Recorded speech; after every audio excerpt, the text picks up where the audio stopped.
Az estét Jutta Brückner, német író és rendező fogja moderálni. Dokumentumfilmjét, amelyet Tu erect und schoje niemand, das Leben der Gerda Siepenbrink címmel mutattak be, ugyancsak 1975-ben. A Berlinale retrospektívjének keretében tegnap vetítették tőlünk néhány méterre a Zeughaus kínóban. Egy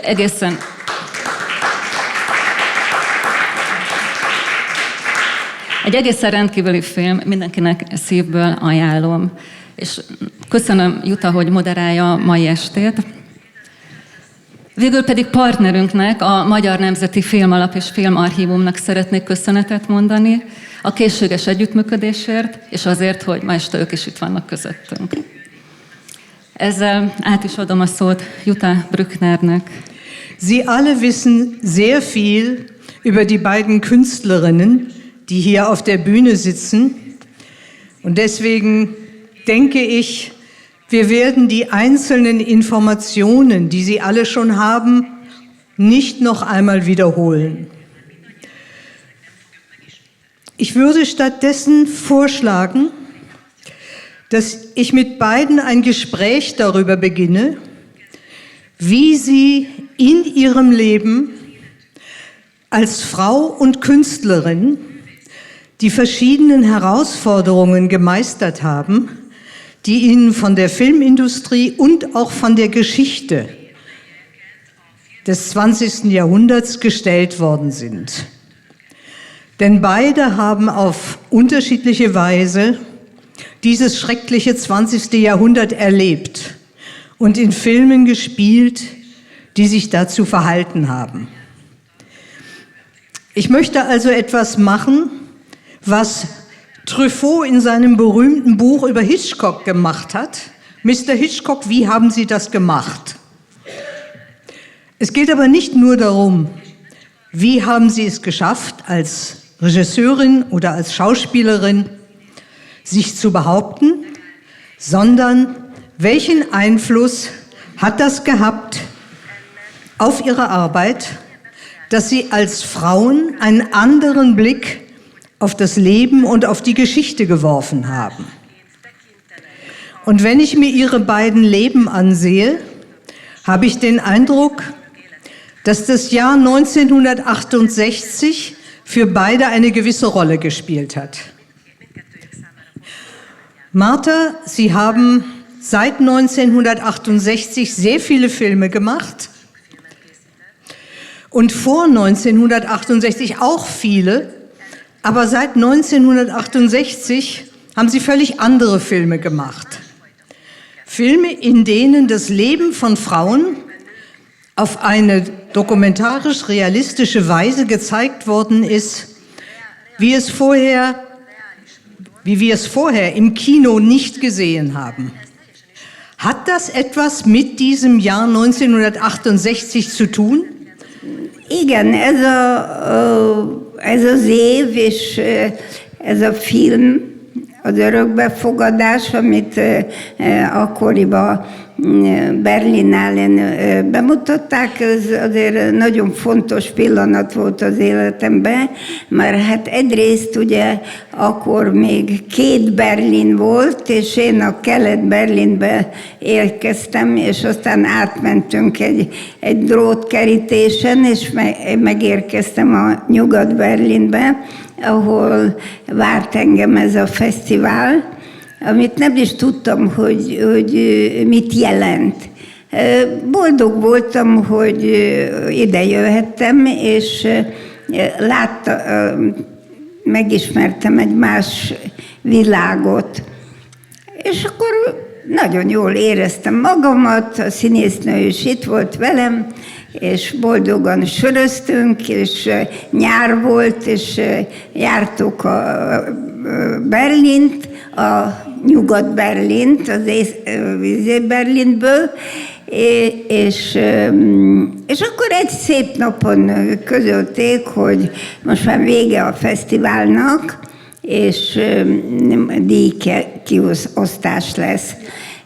És bementem a szállodába, és akkor ott az egyik magyar elvtárs, aki velem volt, ugye akkor elvtársak kísértek bennünket ilyen utakra, azt mondta, hogy Márta, te díjat kaptál. Mondtam, hogy nagyon örültem neki, mert közben kaptam mindenféle díjat, ilyen egyházi díjakat kaptam, katolikus egyház, evangélikus egyház, zsidó egyház, és nagyon boldog voltam, de azt mondta, nem, te nagy díjat kaptad. Igen, mi az a nagy díj? Hát ez a nagy díj. És akkor jött a átadás, és én megkaptam a nagy díjat, aminek nagyon örültem, de akkor a jelentősége nem voltam annyira tisztában. Annyi fontos volt számomra, hogy mégis úgy megyek haza, hogy ez a film sikert aratott, mert Magyarországon ez a film nem aratott sikert. És mikor a németek jöttek és kiválasztották a magyar filmek között ezt a filmet, akkor a magyar hatóságok nagyon tiltakoztak. Azt mondták, hát ezt a rossz filmet miért küldünk ki Berlinbe, hát ne hülyeskedjenek már, ez hülyeség, egy szerencsétlen nő ott szerencsétlenkedik, nem tudja, hogy mit csináljon a férfivel, nem tudja, mit csinál, szüljön vagy ne szüljön gyereket. Kit érdekli? Ez a világot nem érdekli. És aztán csodálkoztak, hogy ez a film nagy díjat kapott, és csodálkoztak, hogy minden ország megvette. És akkor nekem ez nagyon később értettem meg, hogy ez milyen lépés volt, egy nagy lépés az életemben, mert azután sokkal könnyebben tudtam a filmémet csinálni, és ez valószínűleg ma már itt idősen, újból megnézve ezt a filmet, és a közönséget, aki még mindig nézi ezt a filmet, gondolom, hogy ez nagyon fontos pillanat volt az életemben. Das heißt aber, das Studio, in dem Sie den Film gemacht haben, hat Ihren Film nicht sonderlich geliebt. War es denn sehr schwer, ihn überhaupt zu machen? Nem. A filmet egyáltalán nem szerették. Se elfogadáskor nagyon rossz filmnek tartották, és érdektelennek. És ezt tudomásul kellett venni. Én örültem neki egyáltalán, hogy a filmet megcsinálhattam. Zu dieser Zeit gab es im Westen eine ziemlich große Anzahl von Frauen, die genau diese Art von Filmen, die sie gemacht haben, wunderbar fand. Denn es waren die Fragen, die auch uns bewegten. Hanna, Sie haben damals nicht mit Frauen zusammengearbeitet, sondern mit einem etwas schwierigen Mann, den man heute sehr leicht für ein Genie hält, der aber in den ersten Jahren seiner Arbeit einige Schwierigkeiten hatte, auch seine Filme zu machen und der auch nicht unbedingt immer geliebt worden ist. Der große Erfolg kam ja erst später. Wie haben Sie diese Zeit empfunden? Ja, die Zeit war für mich auch eine Befreiung. Nicht nur, dass wir auf die Straße gegangen sind und Nein gerufen haben, sondern auch, dass ich aus meinem Studium ausgestiegen bin.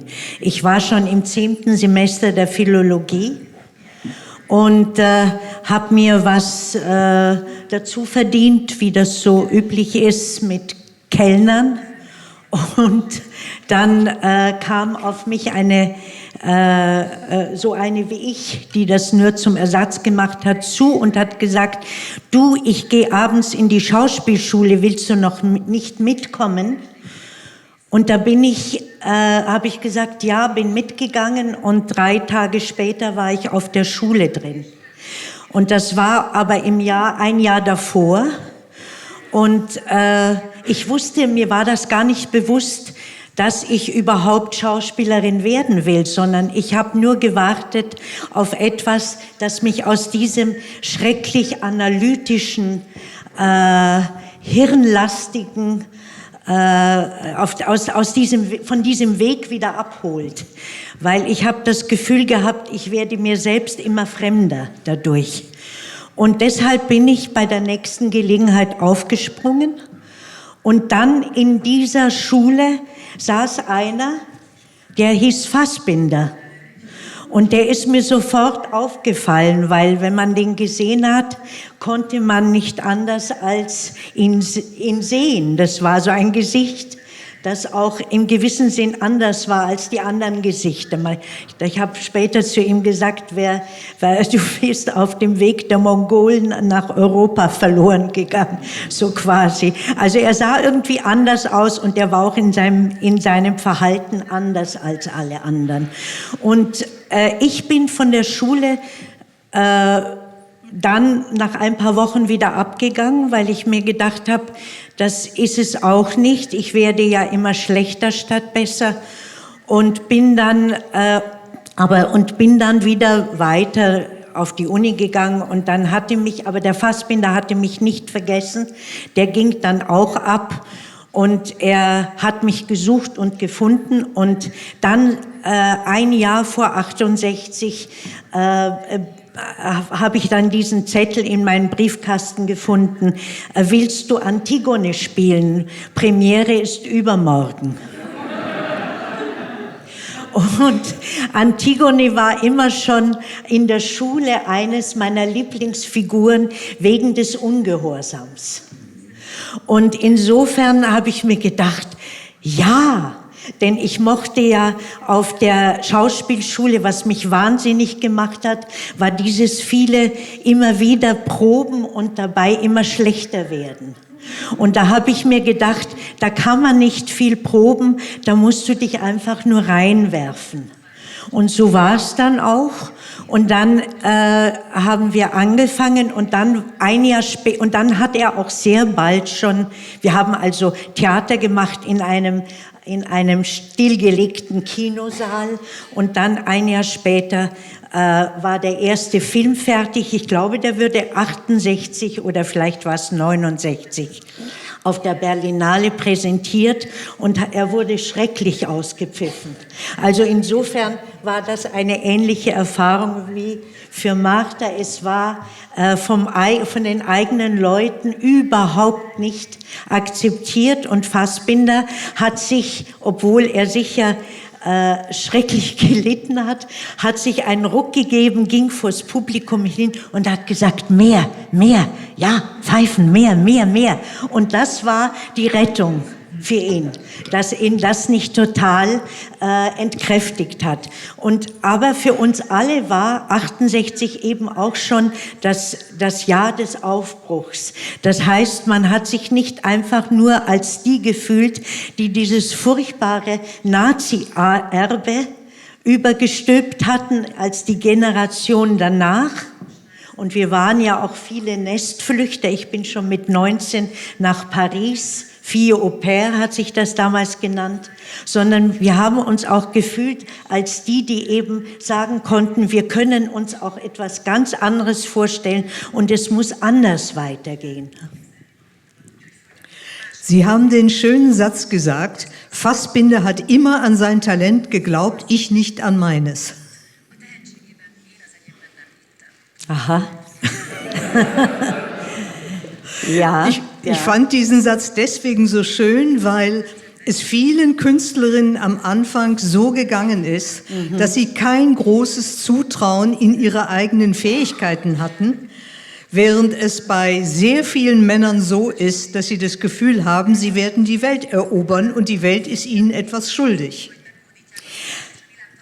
Ich antworte jetzt einfach mal, weil ich habe ja auch gesagt, ich habe nicht an mein Talent geglaubt. Am Anfang musste ich wohl dran geglaubt haben, weil sonst hätte ich nicht diesen Mut gehabt, mich da einfach so reinzustellen in dieses Licht.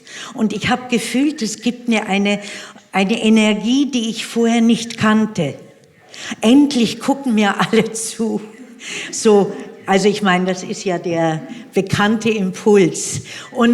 Aber ich habe mich auch irgendwie so schlafwandlerisch sicher gefühlt da drin. Ich hatte auch keine Angst. Also irgendetwas muss am Anfang gewesen sein, dass ich mir das zugetraut habe und dass ich das natürlich fand, dass ich da stehe.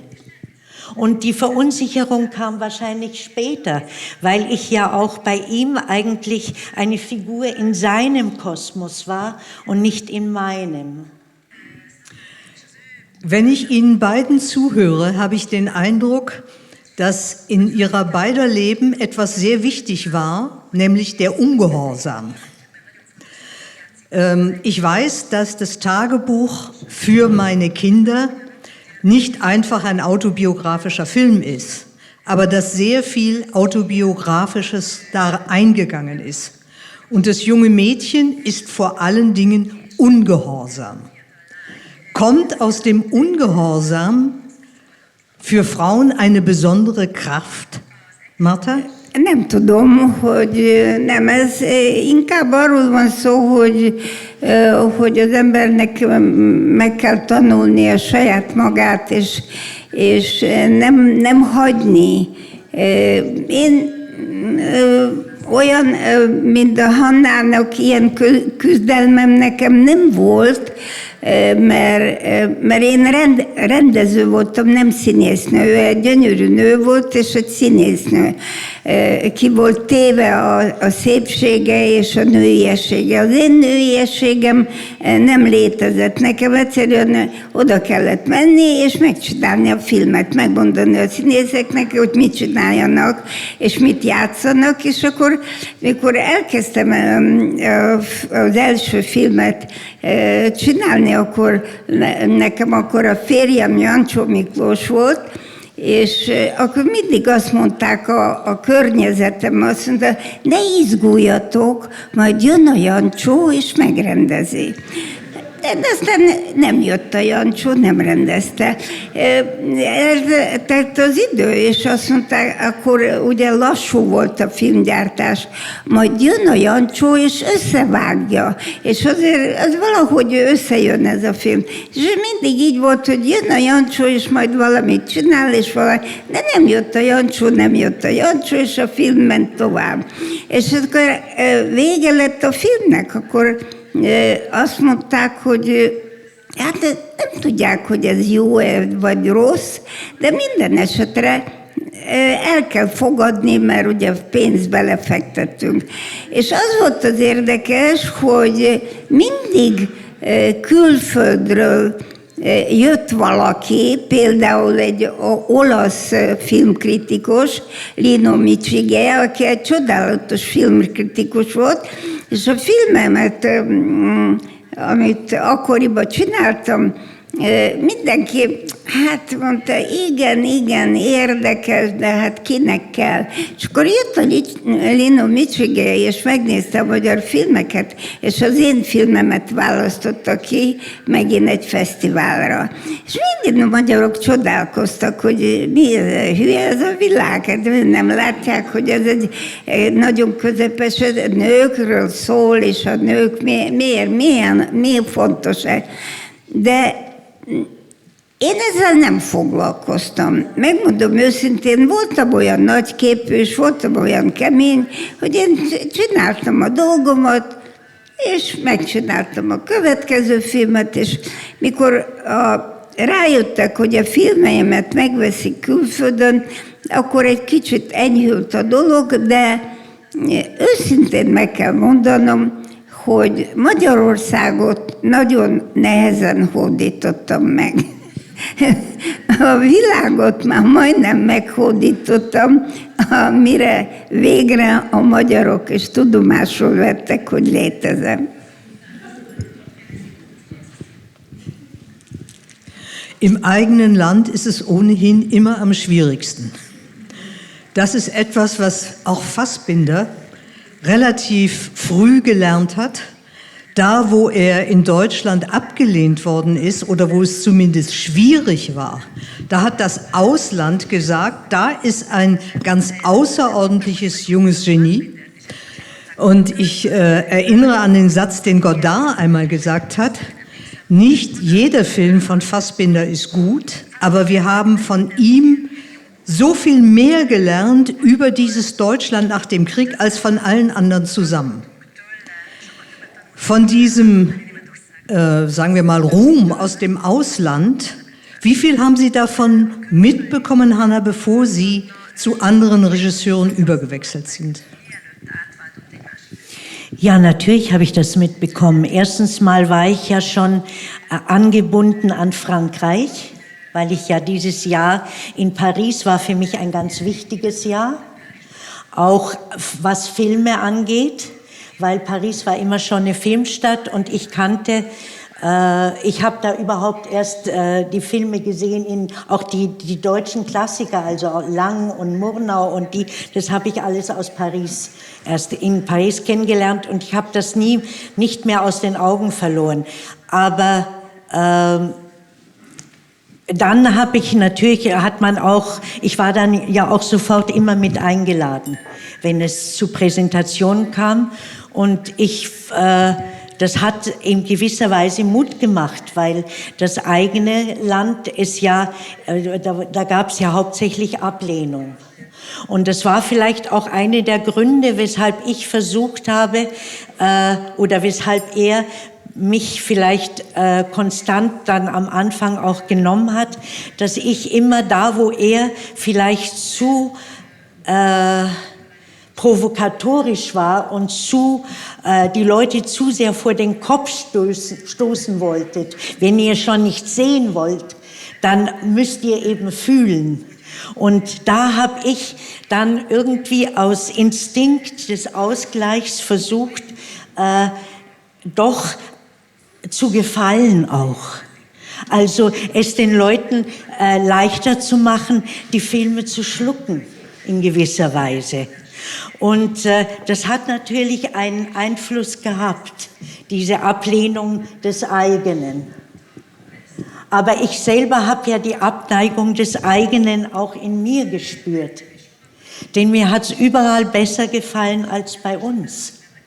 Also ich fand es überall schöner. Das war wahrscheinlich im Unbewussten, dieses nicht identifiziert sein wollen mit dem, was gewesen ist. Ich habe übrigens furchtbaren Durst. Könnte mir jemand etwas Wasser bringen? Igen. Én csak azt akarom mondani, hogy én egyszer a Berlini Filmfesztiválon voltam zsűribe, és a Fassbinder volt a zsűribe. És ültünk egymás mellett. Én voltam az egyetlen nő a zsűri között, és unatkoztunk, hát unalmas volt mindig a beszélgetés, hogy milyen filmet láttunk, milyen jó filmet, vagy nem. És nézze, én akkor már láttam Fassbindert filmet, és csodáltam, és mindig rám nézett, és kérdezte, hogy te filmet csinálsz? Mondom, igen. És honnét jössz? Mondom, Magyarországon. Magyarország? Milyen ország ez? Ja, ez itt a kommunista ország. Mondom, igen, ez a kommunista ország. És azt mondja, igen, sokszor gondolok, hogy azért el kéne menni ott megnézni, hogy milyen a világ. És itt barátkoztunk, és nagyon utáltuk a két amerikai filmet, és a zsűri több tagjai az amerikai filmet akarták mindenáron díjazni. És akkor a Fassbinder oda hajolt hozzám, és azt mondta, te neked tetszik ez a hülyeség? Mondom, nem. Azt mondja, de jó, akkor te ellene szavazol? Mondom, én ellene szavazok. Jó, akkor fogjunk össze, és így összefogtunk, és mindig ellene szavaztunk a két amerikai filmnek. A többiek föl voltak háborodva. És miközben nagyokat röhögtünk, és összebarátkoztunk, és aztán meghívott engem egy ebédre vagy vacsorára, nem emlékszem, és ott jó berúgtunk mert ő is szeretett inni, meg én is, és nagyokat röhögtünk. De az amerikai filmek nem nyertek díjakat.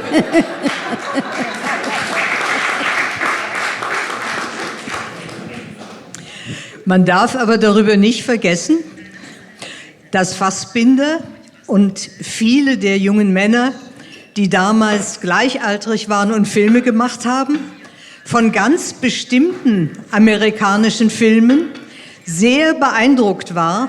Und es waren aber eher die B-Pictures, die kleinen, schmutzigen Filme, die Filme der Série Noire, die Polizistenfilme, die Gangsterfilme. Alles das, was nicht in das große Entertainment gehörte, sondern eher Schicksale am Rand gezeigt hat. Das hat uns, den Frauen, die damals in Deutschland Filme gemacht haben, eher Probleme gemacht. Denn wir haben ihre Filme geliebt, die Filme, die Schicksale von Frauen zeigten, und waren eher aggressiv gegenüber dieser Traditionslinie der Polizei- und Gangsterfilme. Wir haben also sehr wohl wahrgenommen, was in Ungarn oder auch in Polen, in der Tschechoslowakei gemacht worden ist, aber haben Sie damals wahrgenommen, dass es im Westen eine richtige Frauenfilmbewegung gab und was wir gemacht haben? Hát én tudtam. Sokan tudtak erről. Én sokat utaztam.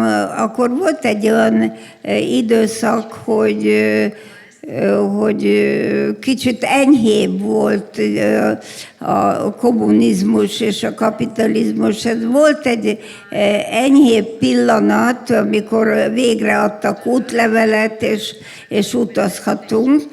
És hát nem volt nehéz észrevenni, hogy a világ mennyire különbözik, és mennyi minden történik másképpen. De például, hát persze amerikai film, nem minden film ilyen hülye volt, mint az a két film. Hát voltak nagyszerű amerikai filmrendezők, akik nagyszerű filmeket csináltak, és azt mi láttuk, de például Fassbinder filmeket nem láttunk mi a mozikba. Meg nagyon ilyen avantgárd, hát azt avantgárdnak nevezték, azokat nehezen láttuk, a francia filmek, ami nagy korszakát éltek. Szóval az, amikor én elkezdtem filmeket csinálni, akkor azért a francia filmnek, meg a német filmnek nagy föllendülési korszaka volt. Akkor jelent meg a Jean-Luc Godard, az ő filmei, meg a Nouvelle Vague, akkor ismerkedtem meg Agnes Vardával, akkor ez egy élénk időszak volt a filmgyártás. A német filmgyártásban is, és ez hatott a magyar filmre, mert megjelentek a Szabó Pista, nagyon sok fiatal rendező, akik elkezdtek más filmeket csinálni, mint a szociál filmek, és ez nagyon fontos volt. És akkor láttuk a Fassbinder filmjeit, és akkor láttuk a Sigulával, soha nem felejtem el, láttam azt a filmet, ami a háború végéről szól, és az ő életében az a csodálatos film, ahogy túléli a háborút.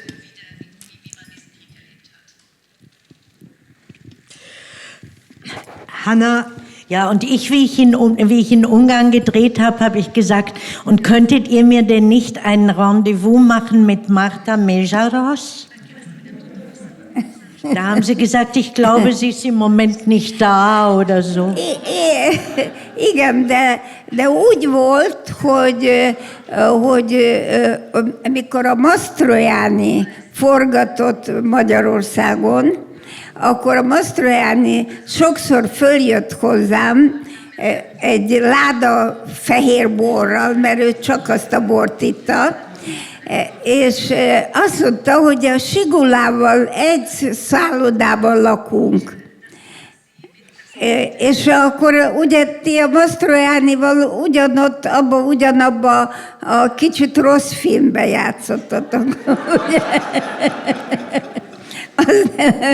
Igen, és én mondtam a Mastroianninak, hogy hívjuk meg a Sigulát, és mindig ígérte, hogy majd meghívja, de mire már ott tartott, hogy meghívja, már egy kicsit be volt csípve, enyhén szólva. De ez egy nagyon érdekes korszak volt. Endlich kommt die volle Wahrheit raus.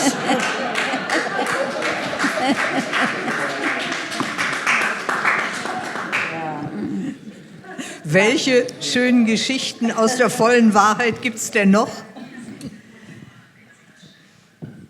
In welcher Hinsicht denn jetzt? Fangen wir mal ganz ernsthaft an und vielleicht... Also ein MeToo werden Sie von mir nicht hören, Gott sei Dank.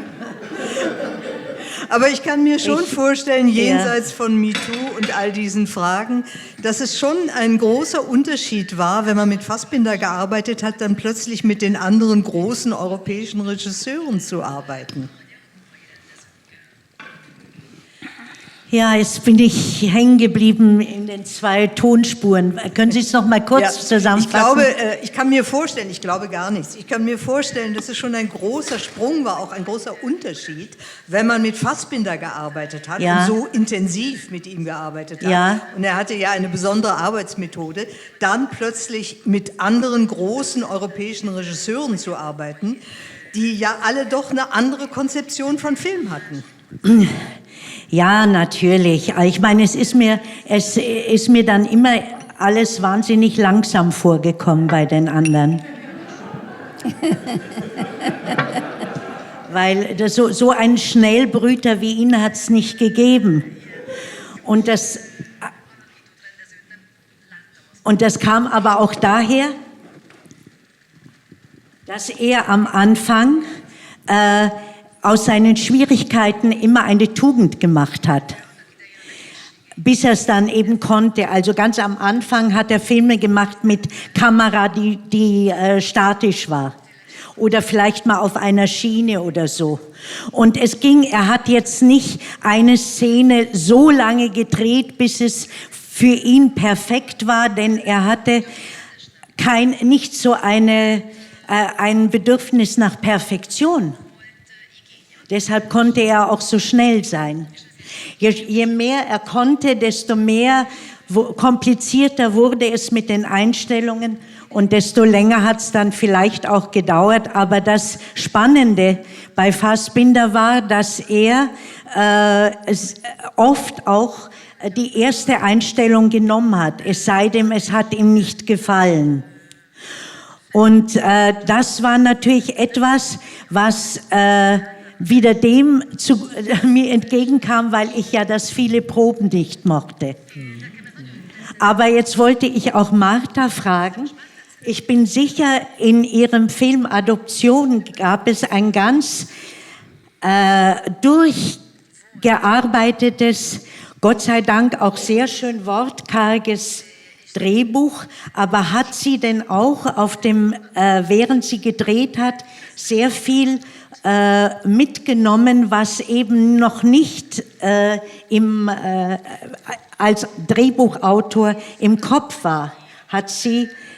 Wurde sie auch überrascht vom Leben während ihrer Drehzeit und kam das im Film auch vor?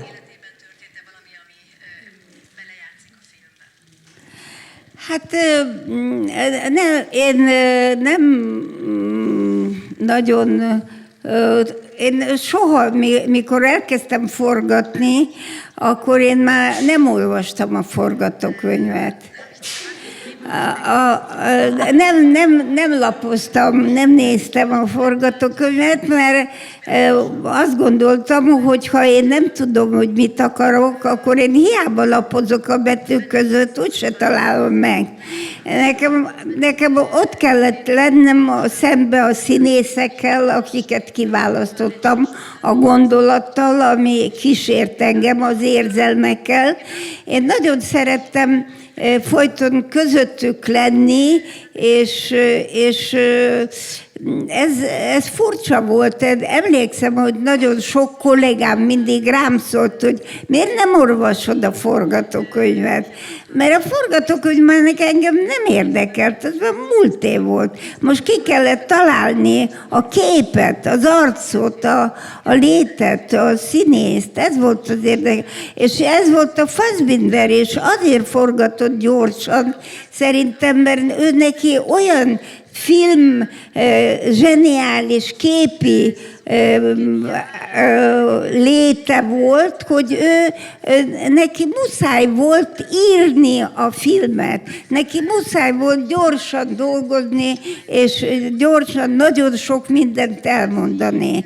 És egyébként hát én nagyon jól emlékszem a Fassbinder filmjeire, és azt hiszem, hogy német filmgyártásban ez az egyedülálló zseni volt, aki olyan dolgokat mert megcsinálni és elmondani a németekről, ami soha senki nem mondott el. Úgyhogy,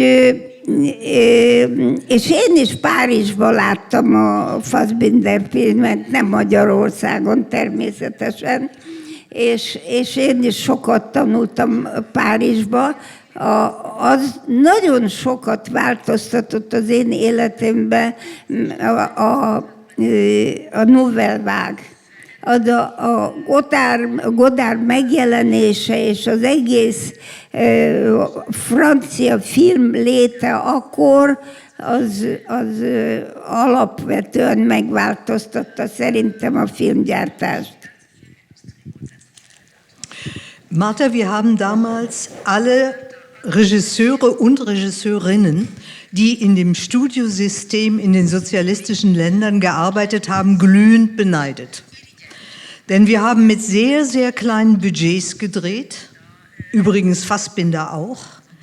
Und das ist auch einer der Gründe, warum wir alle so furchtbar schnell drehen mussten, weil wir kein Geld hatten.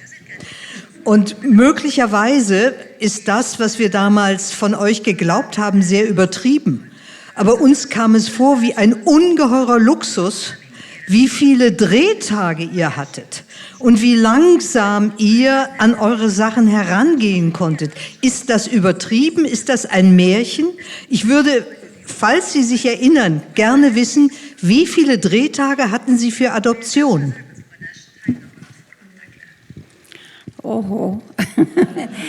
Nagyon gyorsan. Én azt hiszem, a örökbefogadás lényegében egy helyszínen játszódik. Ez egy sziget Dunán, ahol a ház él a fő hősnő, a gyár, ez nagyon olcsó film volt. És lehet, hogy irigyeltek bennünket, de én soha nem kaptam sok pénzt a filmeimre. Nekem mindig úgy odaadtak, hogy na, azért adjuk neki. Még volt egy dolog, amit muszáj elmondanom. Tőlem egy kicsit féltek, mert én Moszkvába tanultam a főiskolán. És én rájöttem nagyon gyorsan, ha én azt mondom nekik, hogy Moszkvába, ott akkor a sok kommunista azt mondja, ja, hát Moszkvába, akkor adjunk neki kis pénzt, mert ő Moszkvába tanult.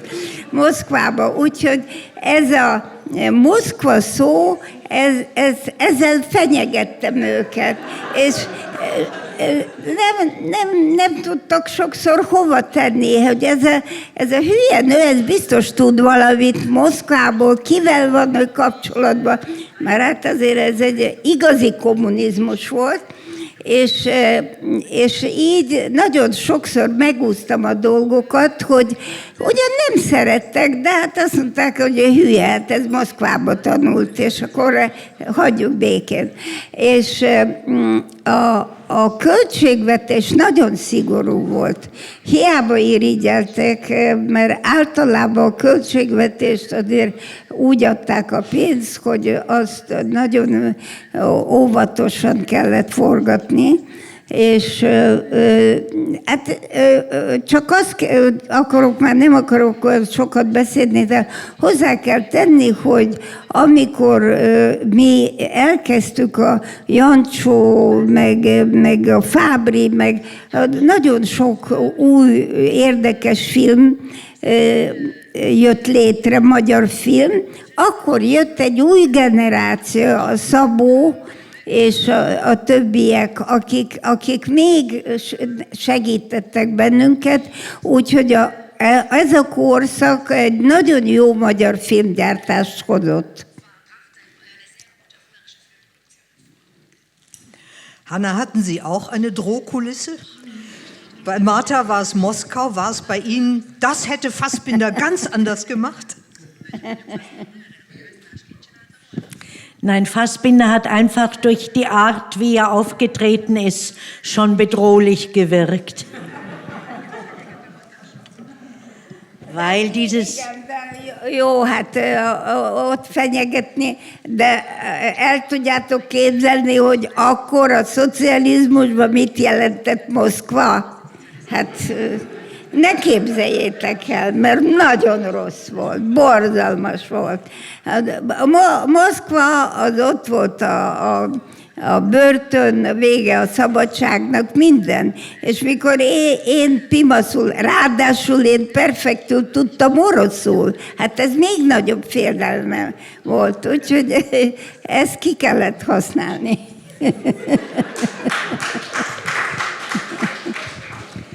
Naja, der große Bruder, sozusagen der bedrohliche Bruder, das war ja für uns Amerika. Und das haben wir waren ja sehr anti-amerikanisch eingestellt. Also das durfte man auch. Denn das Deutschland der 50er Jahre war ja eine Art kulturelle Kolonie von Amerika.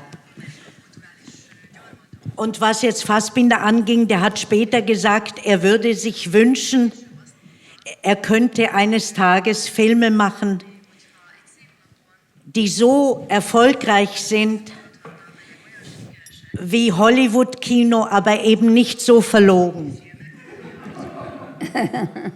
Hát igen. Igen. Hát szóval sok mindenben összeért a világ. Nagyon. De nézd, azért most, ahogy így ülünk együtt, én azt hiszem, hogy azért mindennel együtt egy csodálatos korszakot éltünk át. Van mire emlékezni. Én még mindig csinálok filmeket, és a örökbefogadás után csináltam 22 filmet. Hát azért én vagyok az egyetlen nő a világon, aki valami 28 filmet csinált. Őrület. Én nem is tudom, hogy csináltam. De úgy csinál, de azért, mert én művészetnek tartom a filmet, de én, ha nem csináltam filmet, én kurvára unatkoztam. Muszáj volt filmet csinálnom. Jó buli volt. Jött az autó, értem, ott voltak a színészek, együtt beszélgettünk, piáltunk, hülyeskedtünk, szerelmesek voltunk, ez egy fantasztikus buli volt. Hanna, Sie haben ja auch Filme gemacht. Ich meine aber jetzt nicht die, in denen Sie als Schauspielerin aufgetreten sind, sondern Sie haben Ihre Träume verfilmt. Ja. Aber auch das hing ursprünglich zusammen mit Fassbinder, komischerweise. Weil er wollte mit mir, nachdem wir Maria Braun gedreht haben, bin ich zu einer Premiere runtergefahren nach Cannes. Da hatte damals, wie hieß der Film?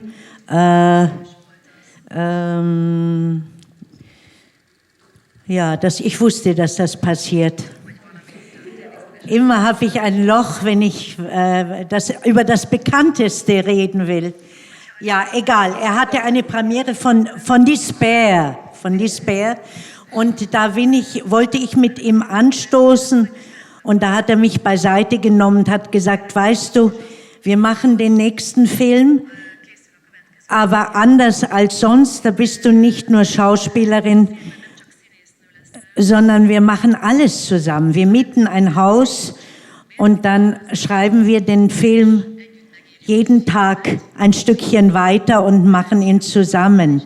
Du spielst, aber du bist auch meine Partnerin. Und da habe ich wahnsinniges Herzklopfen gekriegt und habe mir gedacht, was, so schnell, das habe ich mir gewünscht, aber jetzt kommt es so schnell. Und dann habe ich er hat gesagt, du kaufst dir ein Buch und das wollen wir verfilmen von einer Surrealistin, die also in einem Schub ihrer Schizophrenie eine Schwangerschaft erlebt hat, nicht mit einem anderen Kind,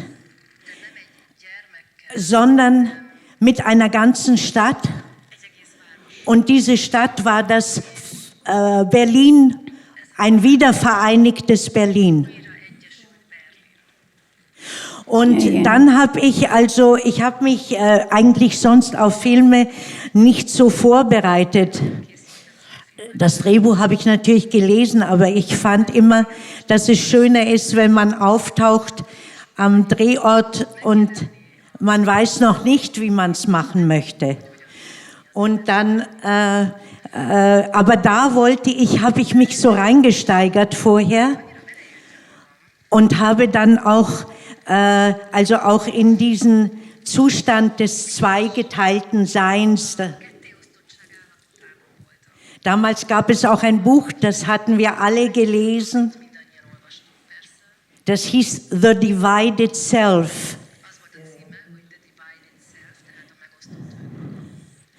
Und deshalb war es für mich dann ein totaler Absturz, als ich kurz bevor wir anfangen wollten zu drehen, hat mich einer aus dem Fassbinder-Clan angerufen. Er hat es wohl selber nicht gewagt und hat mir gesagt, der Fassbinder kann den Film nicht machen. Sein Freund hat sich umgebracht. Er macht jetzt einen anderen. Und und dann ich habe damals auf dem Land gelebt, in so einer Künstlerkolonie. Und die haben das so miterlebt, dass ich so total platt war. Und dann haben sie gesagt, kauf dir doch selber eine Kamera, wir zeigen dir, wie es geht. Und dann hab ich das gemacht, sie haben es mir gezeigt. Und dann habe ich mir gedacht, was ist denn das Wildeste in mir, wo ich mir auch nicht die Frage stellen muss, ist es denn wert, dass es erzählt wird? Sondern wo so eine gewisse Unschuld dabei ist. Denn wenn wir träumen, sind wir alle Dichter. Und wir träumen nicht das, was wir uns ausgedacht haben, sondern das, was raus muss. Und ich habe in der Zeit mir auch viele Träume aufgeschrieben, früh. Ja, und dann habe ich diese kleinen Traumprotokolle, die habe ich dann vor der Kamera, also vor meiner eigenen Kamera,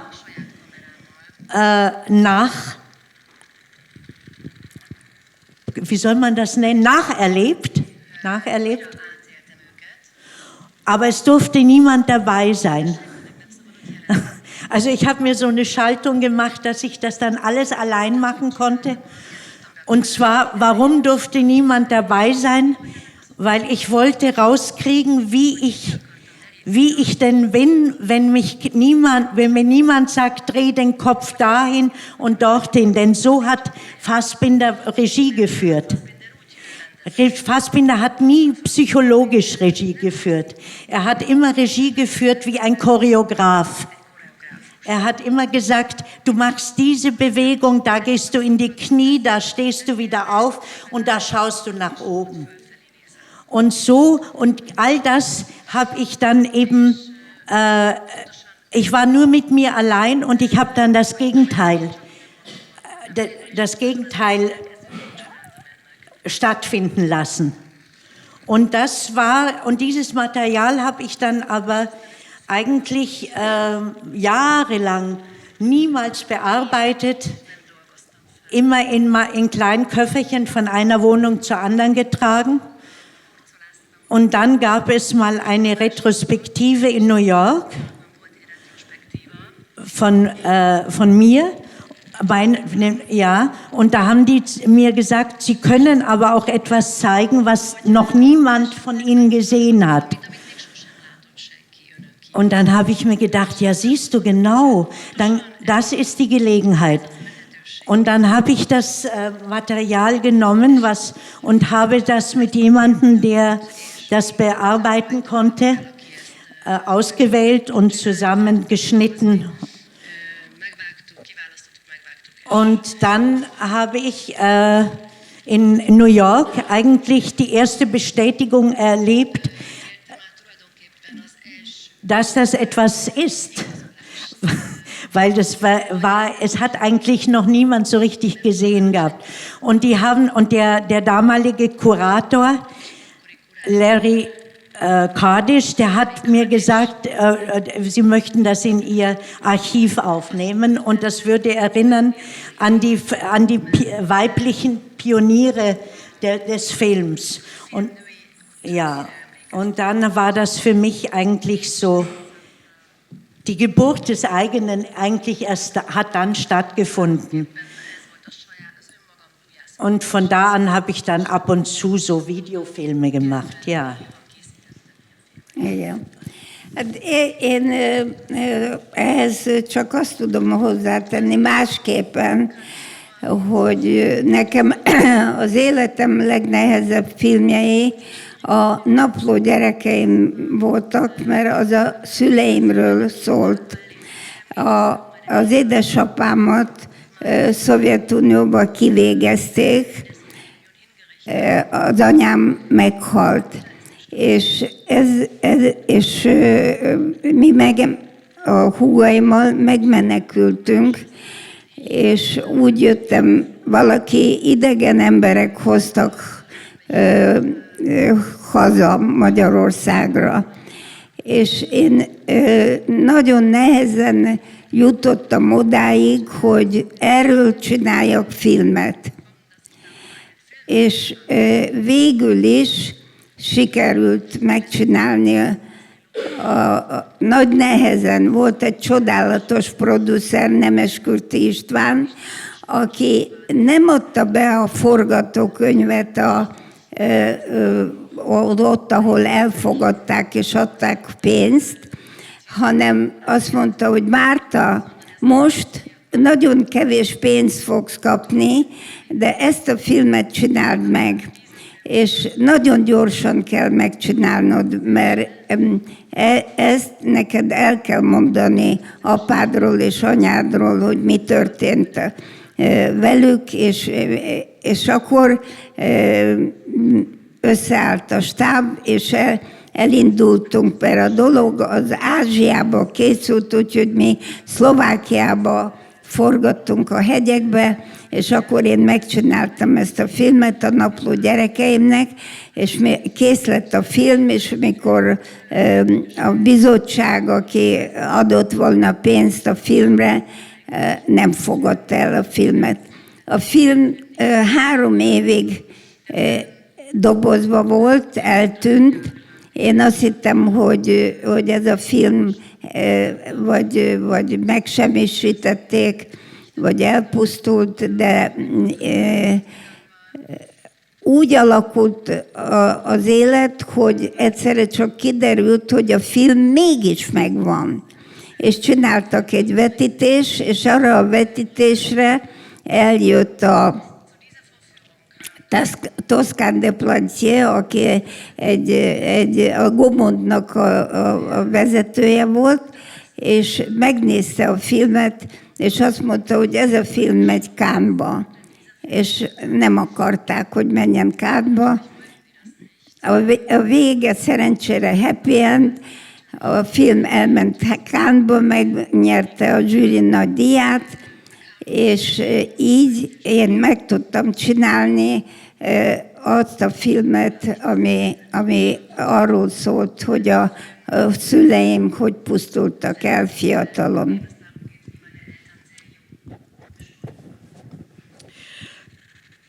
Martha, der Fall der Berliner Mauer war für die meisten Filmindustrien in den sozialistischen Ländern ein unglaublicher Einschnitt. Viele Karrieren sind da fast zu Ende gegangen, zumindest sind sie erstmal zerbrochen. Sie scheinen das ziemlich unbeschadet überstanden zu haben, oder sehe ich das falsch? Hát nem tudom, én soha nem hittem, nem is gondoltam arra, hogy elbukom. Ez valahogy nem tudom, furcsa természetem van, de mindig azt gondoltam, hogy megint fogok filmet csinálni. Nagyon sok nehézség volt az életemben, volt, mikor nem adtak pénzt, akkor kitaláltam valamit, akkor elmentem Lengyelországba, ott dolgoztam, de a bukásba az, hogy én soha nem fogok filmet csinálni, többet, vagy lemondok valamiről, ami fontos nekem a filmcsinálásban. Csináltam közepes filmeket, rosszakat nem csináltam, azt nem vállalom, de közepeseket csináltam. De mindig hittem abba, hogy én tovább fogok csinálni. Hát most is 86 éves vagyok, vagy 7, már nem is tudom. És én még akarok filmet csinálni. És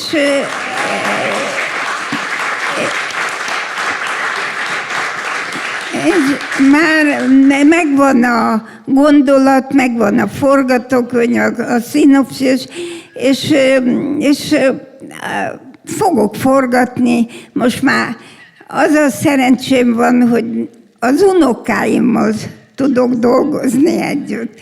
És ez egy csodálatos dolog, hogy megéltem azt, hogy nem csak én, hanem az unokáim is dolgoznak velem.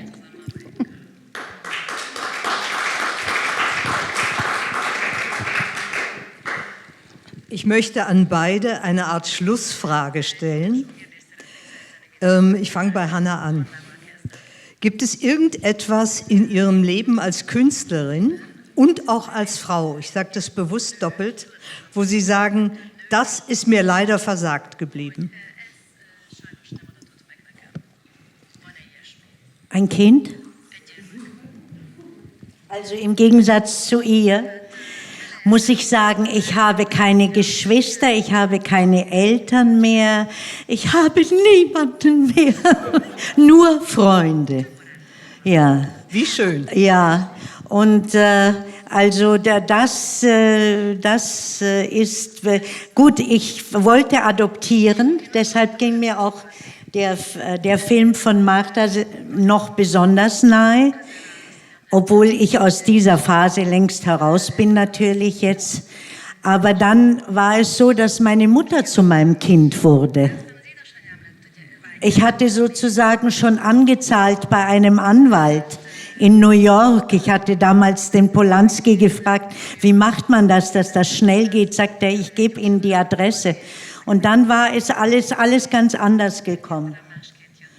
Und ja, so ist das. Jedes Leben hat seinen Preis. Und Martha, was war Ihr Preis? Én 3 gyereket neveltem föl, és nem is tudom pontosan hány unokám van, azt hiszem 8 vagy 9. Vannak már dédunokáim. Ahogy a film fontos volt az életemben, én nem tudtam elképzelni az életemet, hogy nem gyerekekkel élek. Nekem az kellett, én mindig szerettem, ha valakik nőnek, ott kiabálnak velem, és dolgoznak, és eltűnnek, és én tűnök el, és visszajövök. Úgyhogy nekem nagyon fontosak voltak a gyerekek, és nagyon fontosak az unokák. Én nem úgy élem meg, hogy ők az unokáim, én úgy élem meg, hogy ezek a barátaim. És én egyszerűen barátkozok velük, és remélem, hogy ők is barátkoznak velem. És ez nekem nagyon fontos, mert így nem is tudtam volna az életemet másképp elképzelni. Und auch wir werden jetzt verschwinden und kommen hoffentlich einmal wieder zurück, Martha. Das fände ich schön, wenn ich auch in einem Ihrer Filme ein Plätzchen fände.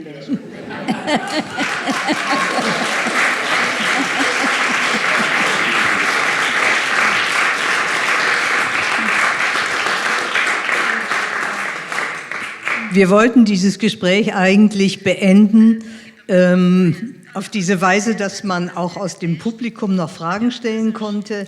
Aber ich sehe da nichts anderes als eine dunkle, uniforme Masse, keinen einzigen Menschen, das macht dieses Licht. Und ich glaube, es ist besser, jetzt die Einladung anzunehmen, die an alle geht, dass unten ein kleiner Empfang vorbereitet ist und die Leitung des Instituts lädt Sie alle herzlich ein und ich danke diesen beiden ausgezeichneten Künstlerinnen für ihre Offenheit und ihre Bereitschaft, auf Fragen zu antworten. Köszönöm szépen.